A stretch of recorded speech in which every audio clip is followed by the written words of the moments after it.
saya berada di situlah kedudukan saya semalam. Seorang mangsa yang terselamat dalam kemalangan bas di Gerik, Perak semalam menceritakan bagaimana senario nahas berlaku yang mengorbankan nyawa. Abdul Wafi Kamarudin, 23 tahun, berkata, kebanyakan mangsa yang terkorban duduk di bahagian kiri bas dan mangsa yang terselamat kebanyakannya tercampak keluar dari kenderaan. Jadi kedudukan saya berada di kanan di belakang sekali tu, kalau dapat lihat. Kanan belakang sekali tu. Okay, jadi saya berada di situlah kedudukan saya semalam. Dan saya yang kebanyakan yang duduk di kanan tu memang tercampak keluar masuk ke dalam longkang.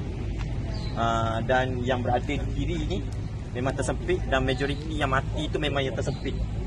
Di bawah ni lah yang duduk di bahagian kiri. Yang duduk kanan tu majoriti memang selamat, tapi ada juga yang meninggal.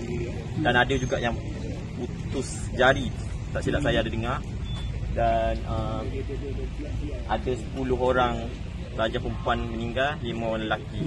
Lelaki jumlah semua 8 orang. Yang selamat hanya 3 orang saja, termasuk saya.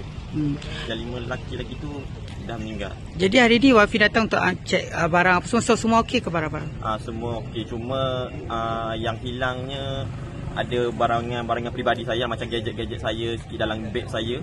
Lepas tu yang paling penting sekali IC saya lah dengan kad bank saya. Itu yang hilang.